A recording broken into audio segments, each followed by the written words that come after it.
Hi hello ನಮಸ್ಕಾರ, ನಾನು ನಿಮ್ಮ ಮಿತ್ರ ಮಹೇಶ್. ನೀವು ನೋಡ್ತಿದ್ದೀರಾ ಸವಿನಿನಪ್ಪ ಮಹೇಶ್ ಯೂಟ್ಯೂಬ್ ಚಾನಲ್ ನ. ಫ್ರೆಂಡ್ಸ್, ಇವತ್ತು ನಿಮ್ಗೆ ಯಾವ ರೀತಿ ಇಸ್ಕೊಡ್ತಿದ್ದೀನಿ ಅಂತಂದ್ರೆ, ಇನ್ನು ಶ್ರಾವಣ ಮಾಸ ಬಂತು. ಇಂದು ಹಲವಾರು ರೀತಿಯ ಒಂದು ಮದುವೆ ಸಮಾರಂಭಗಳು, ಒಂದು ಬರ್ತ್ಡೇ ಸಮಾರಂಭಗಳು, ಇನ್ನಿತರ ಹಲವಾರು ರೀತಿಯ ಒಂದು ಫಂಕ್ಷನ್ಸ್ಗಳು ಅಟೆಂಡ್ ಮಾಡಬೇಕಾಗಿರ್ತೈತಿ. ಇಂಥ ಒಂದು ಸಂದರ್ಭದಲ್ಲಿ ಗಿಫ್ಟ್ಗಳು ತಗೊಂಡೋಗಬೇಕಾದ್ರೆ ವಿಶೇಷ ಕಾರ್ಡ್ಗಳು ನಿಮಗೆ ಅತ್ಯವಶ್ಯಕವಾಗಿ ಬೇಕಾಗಿರ್ತೈತಿ.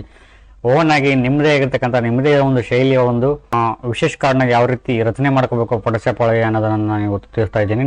ಡಿಸೈನ್ ಆಗಿ ಯಾವ ರೀತಿ ಸ್ಟೈಲಿಶ್ ಆಗಿರ್ತಕ್ಕಂಥ ಒಂದು ವಿಶೇಷ ಕಾರ್ಡ್ನ ಯಾವ ರೀತಿ ರಚನೆ ಮಾಡ್ಕೋಬೇಕು, ಕ್ರಿಯೇಟ್ ಮಾಡ್ಕೋಬೇಕು ಅನ್ನೋದನ್ನು ತಿಳಿಸ್ತಾ ಇದ್ದೀನಿ. ಬನ್ನಿ ಫ್ರೆಂಡ್ಸ್, ವಿಡಿಯೋ ಸ್ಟಾರ್ಟ್ ಮಾಡೋಣ. ಅದಕ್ಕೆ ಮುಂದೆ ಚಾನಲ್ ಸಬ್ಸ್ಕ್ರೈಬ್ ಮಾಡಿ ವಿಡಿಯೋ ನೋಡ್ತಿದ್ರೆ ಅವರೆಲ್ಲ ಚಾನಲ್ ಸಬ್ಸ್ಕ್ರೈಬ್ ಮಾಡ್ಕೊಳ್ಳಿ.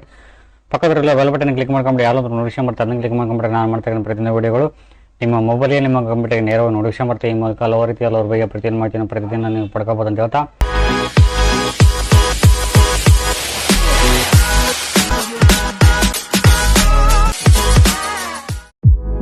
ಓಕೆ ಗೈಸ್, ನಾನೀಗ ಓಪನ್ ಮಾಡ್ತಾ ಇದ್ದೀನಿ 7.0 ಫೋಟೋಶಾಪ್ ನ ಓಪನ್ ಮಾಡ್ಕೊಳ್ತಾ ಇದ್ದೀನಿ. ಇದರಲ್ಲಿ ನಾವು ಒಂದು ಡಿಸೈನ್ ಮಾಡ್ಕೊಳ್ಳೋಕೆ ಒಂದು ನಿರ್ದಿಷ್ಟವಾಗಿರ್ತಕ್ಕಂಥ ಒಂದು ಪೇಜ್ ಬೇಕಾಗಿರ್ತೈತಿ, ಒಂದು ಬ್ಯಾಕ್ಗ್ರೌಂಡ್ ಪೇಜ್ ಬೇಕಾಗಿರ್ತೈತಿ. ಯಾವುದೇ ಒಂದು ಕೆಲಸ ಮಾಡಬೇಕಾಗಿದ್ರೆ ಒಂದು ಪೇಜ್ ಬೇಕೇ ಆಗಿರ್ತೈತಿ. ಸೊ ಹಾಗಾಗಿ ನಾವೇನ್ ಮಾಡ್ತೀವಿ, ಒಂದು ಸಣ್ಣದು ಒಂದು 2x3 ಸೈಜ್ನ ಒಂದು ವಿಶೇಷ ಕಾರ್ಡ್ನ ರೆಡಿ ಮಾಡ್ಕೊಳ್ಳೋಣ.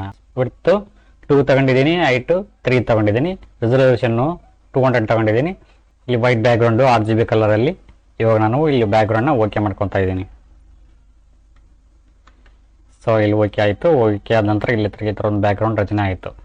ಓನಾಗಿ ನಾವು ರೆಡಿ ಮಾಡ್ಕೋಬೇಕಾಗತ್ತೆ ಒಂದು ಪೇಜ್ನ, ಬ್ಯಾಕ್ಗ್ರೌಂಡ್ ಪೇಜ್ನ. ನಮಗೆ ಬೇಕಾಗಿರ್ತಕ್ಕಂಥ ಒಂದು ಫೋಟೋ ಇಲ್ಲಿ ಆ್ಯಡ್ ಮಾಡೋಣ ಇದರೊಳಗೆ. ಓಕೆ, ಇಲ್ಲಿ ಒಂದು ಫೋಟೋ ಇದರಲ್ಲಿ ಆ್ಯಡ್ ಮಾಡಿದ್ದೀನಿ. ಒಂದು ಬ್ಯಾಕ್ಗ್ರೌಂಡ್ ರಚನೆ ಮಾಡ್ಕೋಬೇಕಾಗಿದೆ. ಇದರಲ್ಲಿ ಡ್ರ್ಯಾಗ್ ಅಂಡ್ ಡ್ರಾಪ್ ಮಾಡ್ಕೊಂಡ್ಬಿಟ್ಟು ಇದನ್ನು ಸೆಟ್ ಮಾಡ್ತೀನಿ. Ctrl+T ಹೊಡೆದ್ಬಿಟ್ಟು ಇದನ್ನ ಸೈಜ್ನ ಸ್ವಲ್ಪ ಹೆಚ್ಚು ಕಮ್ಮಿ ಮಾಡ್ಕೊಂಡು Ctrl+T ಇದು ಶಿಫ್ಟ್ ಹಿಡಿದು ಇದು ಸ್ವಲ್ಪ ಜಿಗ್ಗಿ ಹೋಗ್ಬಿಡೋಣ. ಯಾಕಂದರೆ ಇದರಲ್ಲಿ ಸ್ವಲ್ಪ ಬ್ಲರ್ ಆಗಬೇಕಲ್ಲ, ಏನು ಮಾಡ್ಕೋಬೇಕು ಅಂತಂದರೆ ಇದನ್ನ ಡೂಪ್ಲಿಕೇಟ್ ಮಾಡ್ಕೊಳ್ಳೋಣ. ಈ ಲೇಯರ್ನ ಡೂಪ್ಲಿಕೇಟ್ ಮಾಡ್ಕೊಂಡ್ವಿ. 2 ಲೇಯರ್ ಡೂಪ್ಲಿಕೇಟ್ ಆಯಿತಾ. ಈ ಒಂದು ಈ ಲೇಯರ್ ಸೆಲೆಕ್ಷನ್ ಮಾಡ್ಕೊಂಡು ಇಲ್ಲಿ ಬಂದ್ಬಿಟ್ಟು ಸ್ಕ್ರೀನ್ ಅಂದರೆ ಈ ಥರ ಒಂದು ಇಂಟರ್ಫೇಸ್ ಬರ್ತೈತಿ. ಸೊ ಈ ಲೇಯರ್ ಇದೆಯಲ್ಲ, ಈ ಲೇಯರಿಗೆ ಬಂದ್ಬಿಟ್ಟು ಬ್ಲರ್ ಅನ್ಬೇಕಾಗುತ್ತೆ. ಫಿಲ್ಟರಲ್ಲಿ ಹೋಗ್ಬಿಟ್ಟು ಬ್ಲರಲ್ಲಿ ಹೋಗ್ಬಿಟ್ಟು ಗೇಷನ್ ಬ್ಲರ್ ಇದನ್ನ ಕ್ಲಿಕ್ ಮಾಡ್ಕೊಳ್ಳಿ. ಕ್ಲಿಕ್ ಮಾಡಿಕೊಂಡು ಈ ಥರ ಬರ್ತೈತೆ ಇಂಟರ್ಫೇಸು. ಸೊ ಈ ಥರ ನಮಗೆ ರೆಡಿಯಾಗಿದೆ. ಓಕೆ, ಇದು ಬೇಡ, ನಮಗೆ ಇಟ್ಗಳು ಬೇಕಾಗಿ ಅಂತಂದರೆ ಯಾವ ರೀತಿ ಟೆಂಪ್ಲೇಟ್ಗಳನ್ನು ಇದರಲ್ಲಿ ರೆಡಿ ಮಾಡ್ಕೋಬೇಕು ಅಂತಂದರೆ ಇದನ್ನ ಕಟ್ ಮಾಡ್ಕೊಂಬೋಣ, ಇದನ್ನ ತೆಗೆದ್ಬಿಡೋಣ. ಈ ಲೇಯರ್ನ ಡಿಲೀಟ್ ಮಾಡ್ಕೊಂಬೋಣ. ಓಕೆ, ಈ ಲೇಯರ್ ಡಿಲೀಟ್ ಮಾಡ್ಕೊಂಡು ಇದು ಒಂದು ಪೇಜ್ ಆಯಿತಾ. ಇವಾಗ ಟೆಂಪ್ಲೇಟ್ಗಳನ್ನು ಅಡ್ಜಸ್ಟ್ಮೆಂಟ್ ಮಾಡ್ಕೊಂಬೋಣ ಈ ಥರ. ಓಕೆ, ಈ ಥರ ಒಂದು ಟೆಂಪ್ಲೇಟ್ಗಳು ಆನ್ಲೈನಲ್ಲಿ ಸಿಗ್ತಿರ್ತವೆ. ಗೂಗಲಲ್ಲಿ ಡೌನ್ಲೋಡ್ ಮಾಡಿಕೊಂಡು ಇದರೆಲ್ಲ ಡ್ರ್ಯಾಗ್ ಅಂಡ್ ಡ್ರಾಪ್ ಮಾಡ್ಕೋಬೋದು. Ctrl+T ಹೊಡೆದು ಇದನ್ನ ಸ್ವಲ್ಪ ಅಡ್ಜಸ್ಟ್ಮೆಂಟಿಂಗ್ ಮಾಡ್ಕೊಂಬೋಣ ಈ ಸೈಜ್ಗೆ. ಓಕೆ, ಎಂಟರ್ ಹೊಡೆದ ತಕ್ಷಣ ಈ ಥರ ಒಂದು ನಮಗೆ ಒಂದು ಪೇಜು ರೆಡಿಯಾಗಿದೆ. ಇದರೊಳಗೆ ಒಂದು ವಿಶೇಷ ಬರಿಬೇಕಲ್ಲ, ಏನಾದರೂ ಒಂದು ಬರಿಬೇಕಲ್ಲ. ಏನು ಬರಿಬೇಕು ಅಂತಂದರೆ ಬರೆಯೋಣ. ಈಗ ಒಂದು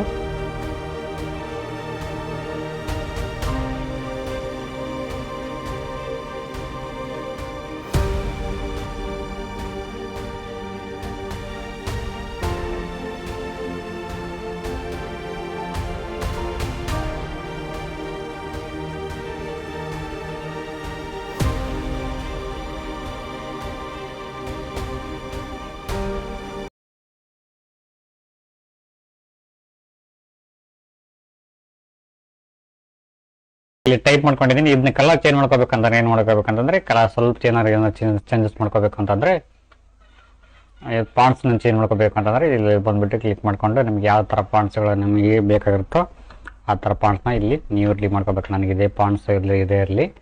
ಸೊ ಕಲರ್ ಮಾತ್ರ ಚೇಂಜ್ ಮಾಡ್ಕೊಂಬೋಣ. ಫಿಲ್ಟರ್ ಲೇಯರಲ್ಲಿ ಹೋಗ್ಬಿಟ್ಟು ಬ್ಲೆಂಡಿಂಗ್ ಆಪ್ಷನ್ಸಲ್ಲಿ ಹೋಗ್ಬೇಕು. ಬ್ಲೆಂಡಿಂಗ್ ಆಪ್ಷನ್ಸಲ್ಲಿ ಹೋಗ್ಬಿಟ್ಟು ಕಲರು. ಓಕೆ, ಯಾವ ಕಲರ್ ಇರಲಿ. ಓಕೆ, ಈ ಕಲರ್ ಇರಲಿ. ಓಕೆ ಅಂದ ತಕ್ಷಣ ಈ ಥರ ಒಂದು ಫುಲ್ಲು ಪೇಜ್ ಕವರ್ ಆಗುತ್ತೆ. ಸೊ ಈ ಥರ ನೋಡ್ತಿರ್ಬೋದು. ಇಲ್ಲಿ ಇನ್ನೂ ಏನಾದರೂ ಡಿಸೈನ್ ಮಾಡ್ಕೋಬೇಕು ಅಂತಂದರೆ ಮೇಲ್ಗಡೆ ಏನಾದರೂ ಹೂವು ಏನು ಮಾಡ್ಕೊಂಡ್ರೆ ಹಾಕೋಬೋದು. ಸೊ ನಾನು ಇಷ್ಟೇ ಇಲ್ಲಿ ಸಾಕು, ನಮಗೆ ಚೆನ್ನಾಗಿದೆ ಕಾಣ್ತೈತಿ. ಮಾಡೋಣ. ಇನ್ನು ಇದಲ್ಲದೆ ಇನ್ನೊಂದು ಕ್ರಿಯೇಟ್ ಮಾಡ್ಕೊಳ್ಳೋಣ. ಯಾವ ರೀತಿ ಅಂತಂದರೆ ಅದು same as it is same 8:3 resolution 200 ಒಂದು ಪೇಜ್ ಕ್ರಿಯೇಟ್ ಮಾಡ್ಕೊಳ್ಳೋಣ. ಕ್ರಿಯೇಟ್ ಮಾಡಿಕೊಂಡು ಇಲ್ಲಿ ನಮಗೆ ಬೇಕಾಗಿರ್ತಕ್ಕಂಥ ಒಂದು ಪೇಜ್ನ ಇಲ್ಲಿ ರೆಡಿ ಮಾಡ್ಕೊಂಡಿದ್ವಿ. ಇದರಲ್ಲಿ ಬ್ಯಾಕ್ಗ್ರೌಂಡ್ ಟೆಂಪ್ಲೇಟ್ಗಳನ್ನು ರೆಡಿ ಮಾಡ್ಕೋಬೇಕಾಗುತ್ತೆ. ಇದರೊಳಗೆ ಡ್ರ್ಯಾಗ್ ಆ್ಯಂಡ್ ಡ್ರಾಪ್ ಮಾಡ್ತಾ ಇದ್ದೀನಿ ಈ ಒಂದು ಟೆಂಪ್ಲೇಟು. ಸೊ ಇದರಲ್ಲಿ ಬಂದುಬಿಟ್ಟು ಇದರಲ್ಲಿ ಡ್ರ್ಯಾಗ್ ಆ್ಯಂಡ್ ಡ್ರಾಪ್ ಮಾಡ್ತಾ ಇದ್ದೀನಿ. ಕಂಟ್ರೋಲ್ T ಹೊಡೆದು ಹೀಗೆ ಸ್ವಲ್ಪ ಅಡ್ಜಸ್ಟ್ಮೆಂಟಿಗೆ ಮಾಡ್ಕೊಳ್ಬೇಕಾಗುತ್ತೆ. ಶಿಫ್ಟ್ ಹಿಡಿದು ಸ್ವಲ್ಪ ಅಡ್ಜಸ್ಟ್ಮೆಂಟಿಗೆ ಮಾಡ್ಕೋಬೇಕಾಗುತ್ತೆ ಈ ಥರ. ಓಕೆ,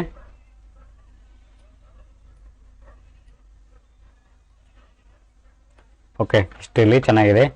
ಇದರೊಳಗೆ ಕ್ಯಾಪ್ಚರ್ ಹಾಕಬೇಕಲ್ಲ, ವಿಶೇಷ ತಿಳಿಸ್ಬೇಕಲ್ಲ ಏನಾದರೂ ಒಂದು. ನಾನು ಆಲ್ರೆಡಿ ಬರೆದಿಟ್ಕೊಂಡಿದ್ದೀನಿ ಆ ಒಂದು ಲೆಟರ್ನ. ನಾನು ಇವಾಗ ಅದನ್ನೇ ಡ್ರ್ಯಾಗ್ ಆ್ಯಂಡ್ ಡ್ರಾಪ್ ಮಾಡ್ತೀನಿ ಇದರೊಳಗೆ. ಪ್ರಿಂಟ್ ತಗೊಂಬೋಣ, ನೀವು 2 ಪೇಜ್ನ ಪ್ರಿಂಟ್ ತಗೊಂಬೋಣ. ಇವಾಗ JPG ಸೇವ್ ಆ್ಯಸ್ ಡೆಸ್ಕ್ಟಾಪಲ್ಲಿ JPG ಮಾಡ್ತಾ ಇದ್ದೀನಿ. ಓಕೆ, ಇದೊಂದು JPG ಆಯ್ತು.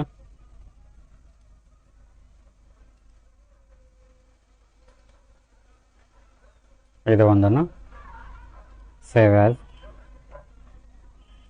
JPG. Okay,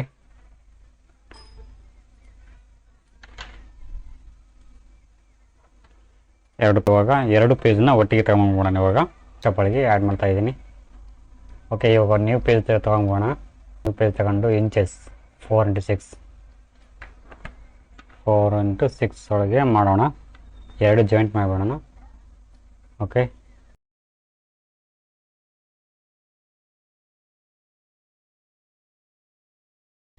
control P printing ಅದನ್ನು ಸಿಗ್ತೈತಿ. ಇಲ್ಲಿ ನಾವು ಸೈಜ್ ಅಡ್ಜಸ್ಟ್ಮೆಂಟಿಂಗ್ ಮಾಡ್ಕೋಬೇಕಾಗುತ್ತೆ.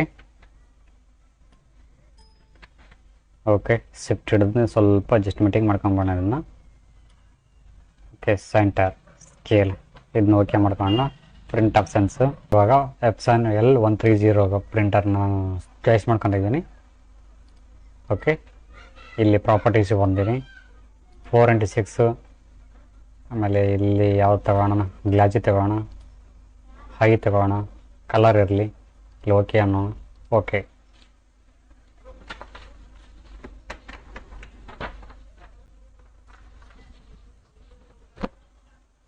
ಓಕೆ ಗೈಸ್, ಇದಾಗಿತ್ತು ವಿಡಿಯೋ ಇಷ್ಟ ಆಗಿದ್ರೆ ಲೈಕ್ ಮಾಡಿ, ಕಮೆಂಟ್ ಮಾಡಿ, ಶೇರ್ ಮಾಡಿ ಅಂತ ಹೇಳ್ತಾ thank you for watching. Thank you.